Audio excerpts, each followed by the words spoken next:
नमस्कार दोस्तों, मेरा नाम है अंशुमन नाइक और आप सभी का बहुत बहुत स्वागत है इंडियन डिफेंस न्यूज के डिफेंस टॉक सीरीज में, जहां पर हम रोज नए नए डिफेंस अपडेट्स के बारे में बात करते हैं। तो चलिए देर ना करते हुए आज की वीडियो शुरू करते हैं।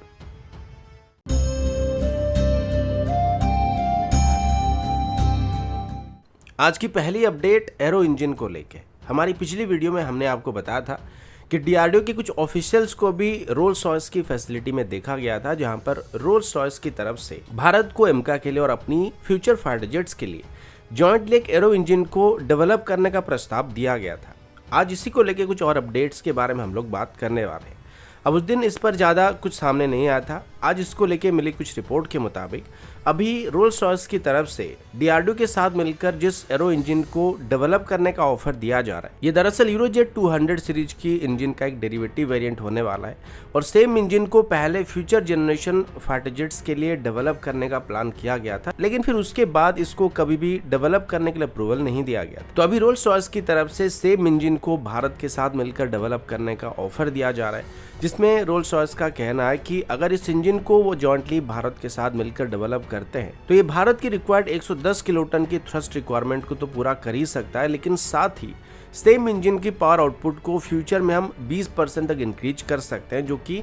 132 किलोटन तक की थ्रस्ट को प्रोड्यूस कर सकता है। अब नॉर्मली कोल्ड वेदर कंडीशन में जो यूरोपियन या रशियन ओरिजिन इंजन होते हैं वो तो सही तरीके से परफॉर्म कर लेते हैं, लेकिन भारत में जो वेदर कंडीशन होते हैं, स्पेशली हॉट और ह्यूमिड कंडीशन में, इनकी थ्रस्ट आउटपुट 10% से लेके 15 या 20% तक भी रिड्यूस हो सकता है। तो इसी वजह से पहले से ही भारत की तरफ से 20% हायर थ्रस्ट आउटपुट का मार्जिन रखा गया था और सेम ऑप्शन अभी सफरान की तरफ से ऑफर किए गए जेट इंजन के साथ भी भारत को ऑफर किया गया था। लेकिन अभी हमारे पास नेगोशिएशन करने के लिए थोड़ा वक्त मिलने वाला है, क्योंकि अभी हमारे पास दो ऑप्शन मौजूद है जो कि लगभग सेम स्टैंडर्ड के इंजन को डेवलप करने का ऑफर दे रहे हैं और उनकी थ्रस्ट आउटपुट भी लगभग सेम होने वाली। इसमें से फर्क इतना है कि जो हमें इंजन के साथ साथ ज्यादा फ्लेक्सिबिलिटी देने वाला है, उसी के साथ आगे चल के इंजन को डेवलप करने के लिए फाइनल डील को साइन किया जा सकता है। अगला अपडेट इंडियन आर्मी की मेन इन्फेंट्री कॉम्बैट व्हीकल को लेके। आप सब जानते हैं कि पिछले कई सालों से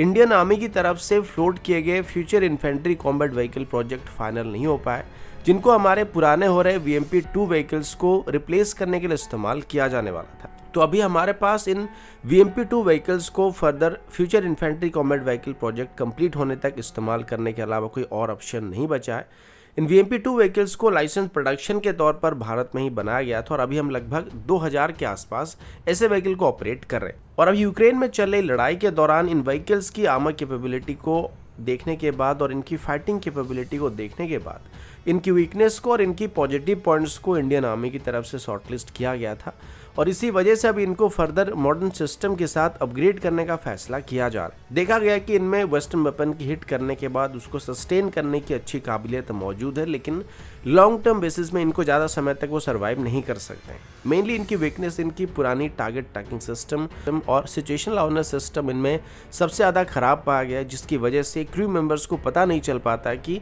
उनके ऊपर किस डायरेक्शन से हमला किया जा रहा है या फिर किस डायरेक्शन से उन पर फायरिंग हो रही है। अब स्मॉल आर्म की बात करें तो वो अलग बात है, लेकिन रॉकेट लॉन्चर्स या एंटी टैंक गाइडेड मिसाइल से अगर इस सिचुएशन में उन पर हमला होता है तो काफ़ी खतरनाक साबित हो सकते हैं, जिस वजह से अभी इनको सी थ्रू आर्मर सिस्टम से इक्विप करने का फैसला किया जा रहा है, जो कि पूरे 360 डिग्री में नज़र रखने में हमारे क्रू मेंबर को मदद करने वाले और साथ ही इसमें एक ऑटोमेटिक टारगेट ट्रैकर सिस्टम और ऑटोमेटिक फायर कंट्रोल सिस्टम को भी इंस्टॉल किया जाएगा। अब ये तो नॉर्मल सी बात है, लेकिन एक नेक्स्ट जनरेशन अपग्रेड पैकेज को भी इसमें इंस्टॉल करने का फैसला किया जा रहा है, क्योंकि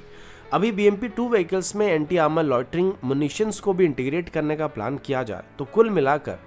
800 के आसपास VMP-2 व्हीकल्स में अभी इनको इंटीग्रेट करने का प्लान किया गया और ऐसे में इन सिस्टम को भी अलग अलग इंडियन प्राइवेट सेक्टर कंपनियों की तरफ से डेवलप किया जा रहा है, जिनको दुश्मन की highly fortified command post, bunkers या फिर यहाँ तक कि उनकी आर्मर्ड यूनिट्स को भी टारगेट करने के लिए इस्तेमाल किया जा सकता है। और ये सिस्टम इंटीग्रेट होने के बाद हमारे पुराने VMP-2 व्हीकल्स में भी आज के ज़माने की मॉडर्न वॉर फाइटिंग कैपेबिलिटी मौजूद होने वाली, जो कि नए future infantry combat vehicle induct होने तक इंडियन आर्मी को जरूरी फायर पावर और आर्मर प्रोटेक्शन प्रोवाइड करने वाले हैं।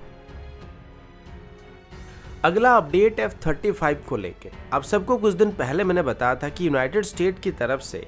F-35 की डिलीवरी के ऊपर एक टेम्पररी बैन को लगाया गया था और इसके पीछे जो मेन कारण था वो ये था कि F-35 के कुछ ऐसे सिस्टम और पार्ट मौजूद थे जिनको चाइना से इंपोर्ट किया जा रहा था, फिर जिनका लिंक जो था वो चाइना से पाया गया था। अब ये बात सामने आई तो सिक्योरिटी कंसर्न की वजह से यूएस की तरफ से F-35 की डिलीवरी के ऊपर बैन लगा दिया गया था और या फिर होल्ड पर रखने का फैसला किया गया था। अब इसके बाद जब इन्वेस्टिगेशन किया गया तो पता चला कि F-35 की इंजन जिसको हनीवेल की तरफ से बनाया जाता है उसमें एक मैग्नेट का इस्तेमाल किया जाता है और उसी मैग्नेट में चाइनीज एटम का इस्तेमाल किया जा रहा है और US law and pentagon regulation के मुताबिक कोई भी चाइनीज एटम का इस्तेमाल करने पर पाबंदी लगाई गई थी। अब इसके बाद एक ही ऑप्शन बचा हुआ था और वो ये था कि जो मैग्नेट था उसको बनाने में जिन भी मेटल का इस्तेमाल हो रहा था इनको कहीं और से लाना पड़ेगा और इन चाइनीज सप्लाइड मैग्नेट को रिप्लेस करना पड़ेगा। अब वो मैग्नेट मेनली दो तरीके के अलॉय से बनते हैं, जिनमें से एक तो रेयर कोबाल्ट था और दूसरा समारियम था। अब ये दोनों ही बहुत ही रेयर मेटेरियल थे जिनका कोई अल्टरनेटिव तुरंत मिलना संभव नहीं था।